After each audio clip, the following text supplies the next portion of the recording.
When I start seeing politicians going to prison in Jamaica, then I will start to believe that corruption is diminishing in Jamaica. Just like on YouTube, figure your brain some new food. Hello people, and welcome back to the channel. If this is your first time on the channel, a special welcome to you. I ask that you check out the rest of my videos. If you like what you see, give them a thumbs up, leave a comment, but more than anything, I'm asking that you subscribe to the channel. Today we're going to be talking about what can we do to improve Jamaica. What can Jamaicans do to improve Jamaica, and what can the Jamaican government do to improve Jamaica. It was proposed to me by one of my subscribers who sent me this message. Ian, your videos are very interesting and informative, and I learned from them. Can you do a video on what Jamaica government can do to improve Jamaica economy? What can be done to improve the standard of living for Jamaicans and the solution for crime in Jamaica? Very interesting proposal, and these are the proposals that I like. First of all, I want to say thank you, Carvel Bell. Thank you for the compliment, and thank you for asking me that. Today I will do my best by implying my suggestions, what I think would make Jamaica a better place in regards to standard of living, reduction of crime, and so on and so forth. So my first suggestion would be targeting the government of Jamaica. In order for Jamaica's economy and the standard of life for Jamaicans to improve, first of all, we need to have proper government. We need a leader. It doesn't matter to me if it's from the PNP or the JLP or from a brand new party. We need leaders in Jamaica who are in love with Jamaica, who are in love with the country Jamaica, and who love and adore Jamaican people. If one loves and adore a person or people or a thing, you'll realize that they will treat it totally different. They will treat it unselfishly. So we need to find government. We need to elect government people who love Jamaica, not selfish people who love the idea of being in government or the idea of being in leadership. You want unselfish people who put the people first and see his or her job as a service to the nation and as a service to the country. So that would be my first suggestion, that we need to weed out the selfish, egoistic politicians that are in Jamaica, that think only about self and think that I'm above the law and I'm better than the commoners and the rest of the people who actually elected me and put me in government. Secondly, I would have to say, Jamaica's trade and foreign exchange is not as bad as what a lot of Jamaicans think. So what I'm saying is Jamaica makes a lot of money off natural resources, and Jamaica makes a lot of money off its own creation. As most Jamaicans know who don't know what's going on behind the scenes, Jamaicans will say, well, we make a lot of money off tourism. So let's talk about tourism. Jamaica makes billions off tourism. Billions over the decade. Jamaica has always attracted tourists like ants would follow honey. Jamaica makes billions off tourists, but the average Jamaican don't see it, don't feel it. The average Jamaicans don't even know their right to some of that money that's coming in Jamaica. So before I start talking about the labor market and entrepreneurship, that is like saying Jamaican. Every Jamaican that I know, they're hustlers. They're always thinking, what can I do independently to make some money? Why? Because Jamaica was not built on this structure where employment was offered to every single Jamaican. And that was a bad thing back then, but it turned out to be a good thing, because what that did, it gave an effect where Jamaicans' reaction was, I must do for myself. So every Jamaican that I know have that strong entrepreneurial attitude. But before I get into that, let me tell you what I believe would make Jamaicans live comfortable. If we get rid of the greedy politicians to begin with, if we get rid of these people who are overly greedy, that wants everything for themselves, Jamaicans could be living way better. When you look at Jamaica and you look at where it's developed in Jamaica, it's usually like where tourists being drawn to. That in itself tells you that Jamaica is not being developed for Jamaicans. Jamaica is not even being developed for the tourists, really. The tourist benefits from it, but in reality, it's just an investment. It's like when some people have to clean their house or make their bed because guests are coming over. If no guests were coming over, that person wouldn't be sweeping, wouldn't be cleaning, wouldn't be making their bed. Therefore, that person could care less about how their house looks. So that's pretty much what I'm saying about Jamaica. There are parts of Jamaica that are pristine, but those are the parts that work as an investment for foreigners, for tourists. And when you go in the inner city of Jamaica, even when you go in the suburbs of Jamaica, when you look at the roads that lead to these mansions, they're disgusting. You know, that goes to show that not even the people who live uptown cares about Jamaica. They just care about their yard, that their yard looks good, their house look good, their grass look good. But the road, because more people than themselves use it, they could care less. Of course, I could ramble on that fact forever, but let's get to solution. First of all, if I was government of Jamaica, whatever money Jamaica makes off its natural resources and its natural national creations, I would put a percentage, whether it's 10, 15, 20, 25%, to the side in a kitty. And that kitty would work for the Jamaican people and the Jamaican infrastructure. Meaning people who makes under a certain amount of money, they would benefit from that, kind of like a welfare system that goes on in the US and in the UK. If you make under a certain amount of money that we call below the poverty line, this is where you can come monthly or bi-weekly to pick up a check. Why? Because you're a Jamaican and this country makes money from being Jamaica. This country makes money off its natural seas, its natural white sand, its natural sunlight. And you were just fortunate to born here. So that is one strategy I believe could be employed in Jamaica today. If these politicians stop being so greedy and share the money. It's not like Jamaicans are lazy people that just want to sit down and do nothing. Most of the people who are sitting down and doing nothing has nothing to do, cannot find anything to do. So to improve Jamaica infrastructure, we're talking about money. We want people in leadership who actually see and learn about the suffering of a Jamaican and it actually bothers them. I was watching a little video clip on TikTok recently and the message moved me. The message was in demonstration of a person who slams his hand in a car door. And after slamming the hand in the car door, the person was jumping up and down in pain, in agony. And the moral of that whole demonstration was, even though it was just the hand that got slammed in the door, the rest of the body was there with him, jumping and embracing the pain that only affected the hand. And what the person was saying is that you actually want people who feel your pain.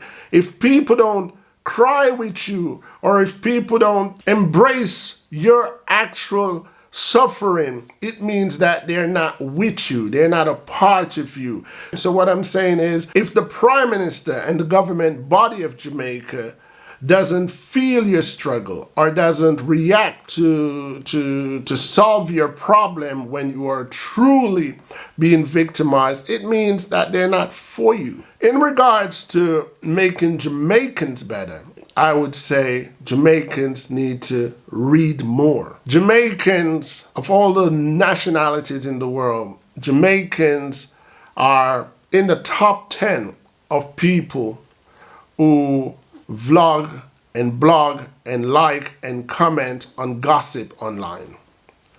They are They love the excitement. Jamaicans, we're famous for that. Love the excitement. Love vain commentaries and vain conversation.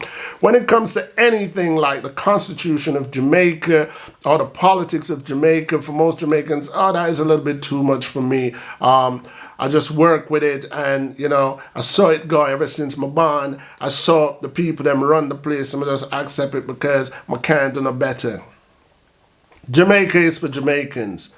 We can do a whole lot better. But there is two sides to this coin. The first side is Jamaicans don't read, they don't invest any time in their rights and their constitution and know what powers they have as citizens.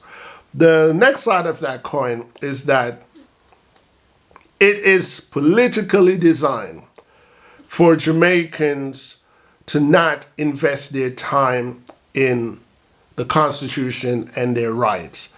If you keep people, well, if you're hungry, most Jamaicans have experienced hunger before.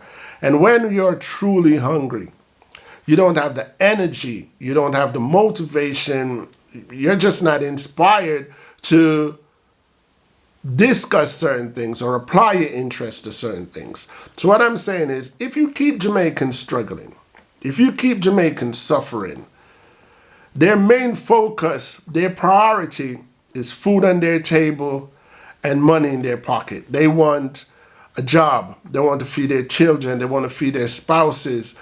And they want a roof over their head. That's their priority. And as long as you keep them chasing those goals, reading or learning or knowing their human rights or the Constitution is the least of their interests. That is by design. Which nationals of the world knows their rights and knows everything about their constitution?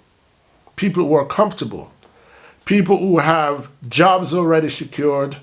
People who have the roof over their head already secured. People who don't have to worry about food. Those are the people that actually invest their time in reading, whether it's leisure reading or whether it's legal reading. Those are the people because they're comfortably enough to do so. Why? I'm presently living in one of those countries. I have lived in more than one of those countries. And because I've lived in more than one of those countries, the comfort that it offered me allowed me to read and write, allowed me to publish several books of my own. If I was living in Jamaica, where I have to focus on the struggles of how to pay my bills and how to feed my family, maybe all this knowledge that I have today, well, maybe it would still be there, but it would be suppressed deeply. This is what I'm saying. So it's not that I sit here and I go, well, Jamaicans are fool, or Jamaicans, they sit down and they don't do this or they don't do that. The whole thing is by design. One of my subscribers, shout out to Healthlight, asked me recently about the governing body of Jamaica and its relationship with the Queen of England and the UK. Because recently we celebrated Emancipation Day and Independence Day. But because of what went down recently in Jamaica, like a double whammy, I just wasn't feeling the independent spirit this year. Pretty much, in my view, Jamaica was given independence in 1962. So I was explaining to Healthlight the definition of this independence. It's not a so-called independence. It is an independence. It just comes with terms and conditions. People have relationship, and they all have their own different terms and conditions. Doesn't mean it's not a relationship. So Jamaica does have independence, but it's not what we expect independence to be.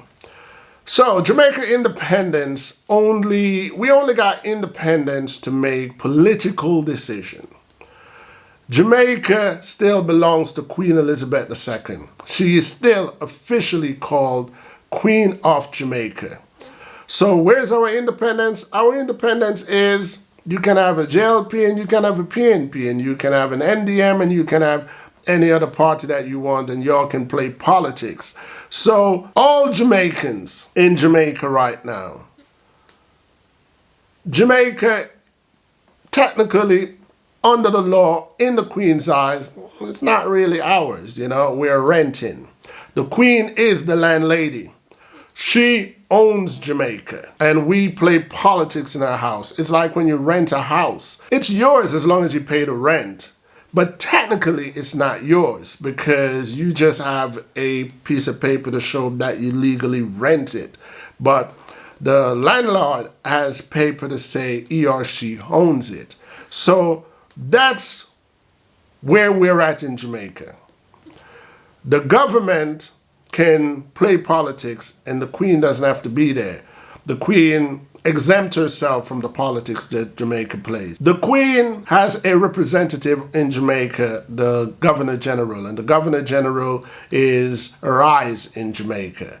And when it comes to the politicians in Jamaica pushing the border too much, this is where the Governor General comes and say, well, the lease says this, the lease says that, you can't do this, you can't do that. And in some ways, this emancipation, well, shackles are still on our feet, in my opinion, because our highest court in Jamaica, well, the highest court for Jamaica is the Privy Council, which is in the UK. The Queen is the Privy Council. She runs that. So if that's a fact and our legal ladder has to still go up to Her Majesty to say yay or nay, how much are we out of her shackles? How far are we away from when the physical shackles was on our arms and legs by the United Kingdom?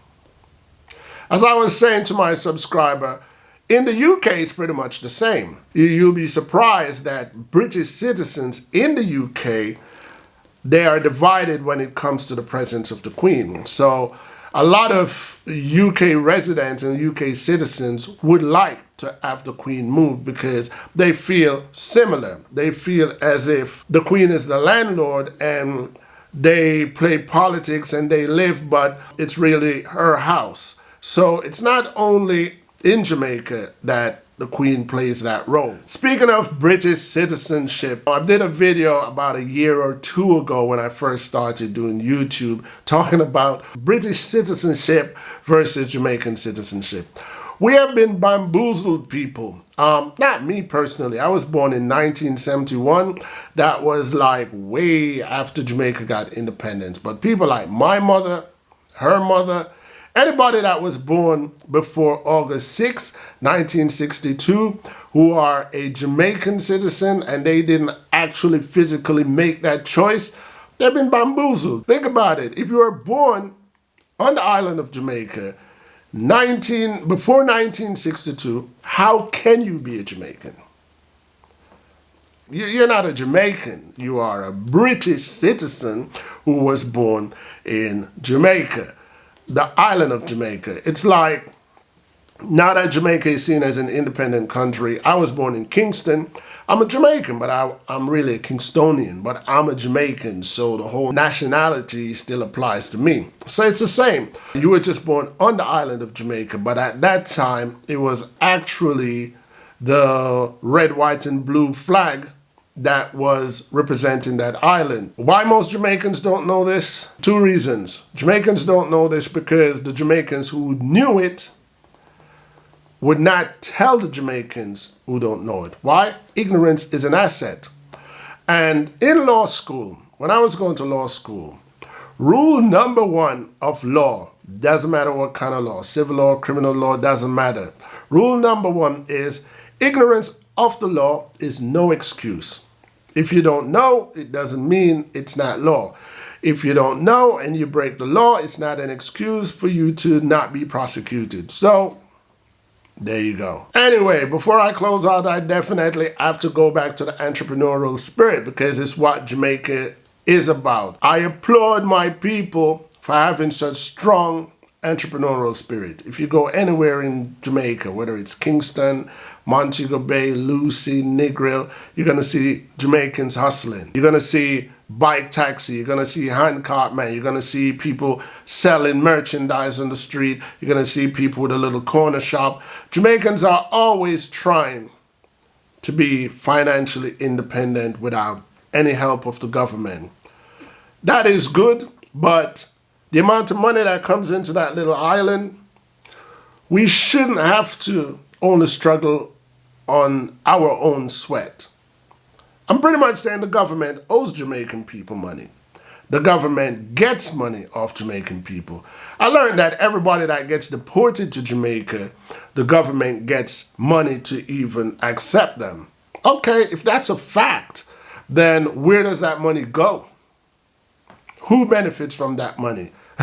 You're telling me if I was deported today, Andrew Holness would get a few $1,000s for accepting me, and that doesn't benefit me in any way? Andrew Holness doesn't own me.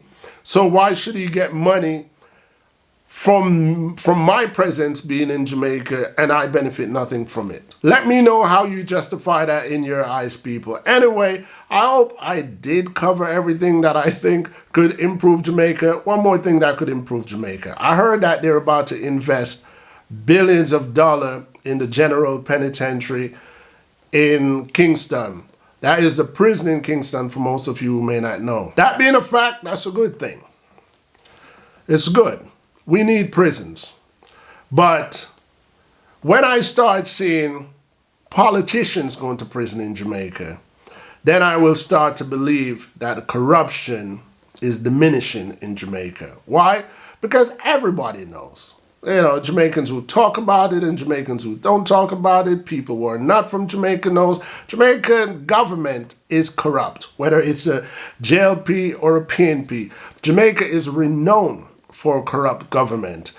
And I've seen a lot of people being exposed, but I've never actually seen any politician go to jail in Jamaica or go to prison in Jamaica.